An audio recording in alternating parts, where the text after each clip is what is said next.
मंदिर में अगर दिया लगाने जा रहे हो, बाती लगाई है आपने मंदिर के अंदर, तो कुछ देर बैठिए, कुछ देर स्मरण करिए।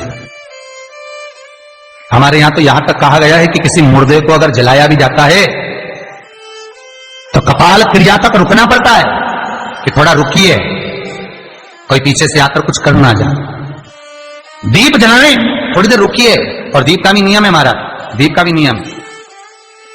दिए में जो फूल बत्ती लगती है, गोल बत्ती लगती है, गोल वाली, ये बत्ती हमेशा कोई विष्णु भगवान की पूजन कर रहे हो, शिव जी की पूजन कर रहे हो, कोई अन्य देवता का अगर आप स्मरण कर रहे हो तो गोल बत्ती लगाई जाती है। भगवान के मंदिर में पूजन कर रहे हो तो गोल बत्ती लगाएं। लंबी बत्ती, लंबी वाली जो बत्ती होती है, लक्ष्मी की पूजन में, देवी पूजन में, जितनी भी माताओं की आप पूजन करोगे, जितनी भी देवियों का आप स्मरण करोगे, उसमें लंबी बत्ती का प्रमाण।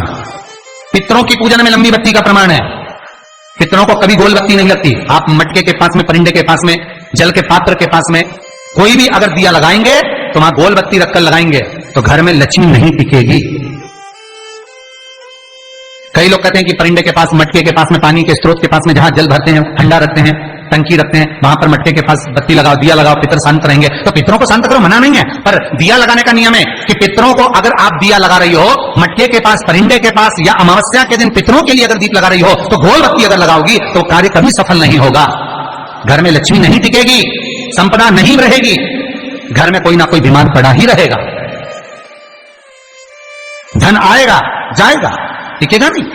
इसलिए पितरों के लिए अगर दिया लगाना है, पूर्वजों के लिए दिया लगाना है, पितरों के लिए अगर दीप लगाना है तो लंबी बत्ती लगाइए, लंबी बत्ती।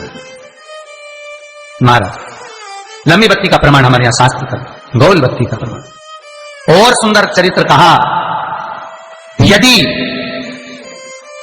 आपके जीवन में बहुत ज्यादा लक्ष्मी से तकलीफ है, कष्ट बहुत ज्यादा है, या संबंध खराब हो रहे हैं, बहू और बेटों के संबंध खराब हो रहे हैं, अदालत में बात चली गई कि लड़की और लड़के का तलाक होने वाला है, बहू अपने घर जाकर बैठ गई, आने को तैयार नहीं है, जमाई अपने घर रह गया, लड़की को लाने को तैयार नहीं है,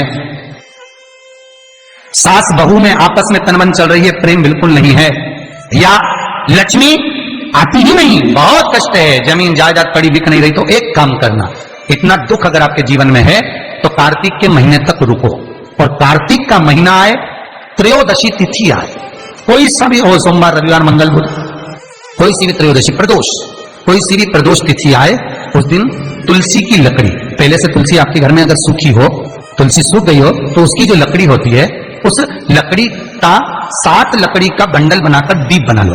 लकड़ी का दीप मतलब लकड़ी, पतली पतली डालियों को लेकर कच्चे सूत से उसको बांधो और बांधकर घी में डुबक दो। कार्तिक के महीने में शुक्ल पक्ष की त्रयोदशी तिथि जब आए, प्रदोष का जब व्रत आए, उस दिन भगवान के मंदिर में, शिव मंदिर में नहीं, भगवान किसी भी देवता के मंदिर में, विष्णु के मंदिर में, नारायण के मंदिर में, कृष्ण मंदिर में, राम मंदिर में, किसी भी मंदिर में, मंदिर ना हो तो अपने घर के मंदिर में शाम के समय पर उस तुलसी की लकड़ी का दीप, दिया भरकर उसमें घी डालकर जो दीप प्रकट कर देता है, जला देता है, दीप को प्रज्वलित कर देता है, उसके घर में कभी संपदा की कमी नहीं होती। महाराज विष्णु पुराण में स्पष्ट लिखा है। इसलिए शायद कहा जाता है कि भगवान को सर्वश्रेष्ठ कौन सा चंदन अच्छा लगता है। आपको पहले भी कथा में कहा, आगरा की कथा अगर किसने सुनी होगी तो उसमें वर्णन किया, भगवान को सर्वश्रेष्ठ चंदन कौन सा, भगवान को सर्वश्रेष्ठ चंदन कौन सा प्रिय है, वो कौन सा चंदन है जो भगवान विष्णु को लगाएं, राम को लगाएं, कृष्ण को लगाएं, वो कौन सा चंदन है जो श्री हरि को लगाया जाए। तो जीते जी भगवान विष्णु एक बार गले लगाते हैं, उसको कहते हैं हरि चंदन। कौन सा चंदन है? हरि चंदन। हरि चंदन बाजार में नहीं मिलेगा, हरि चंदन आपको बनाना पड़ेगा। कैसे बनाना है?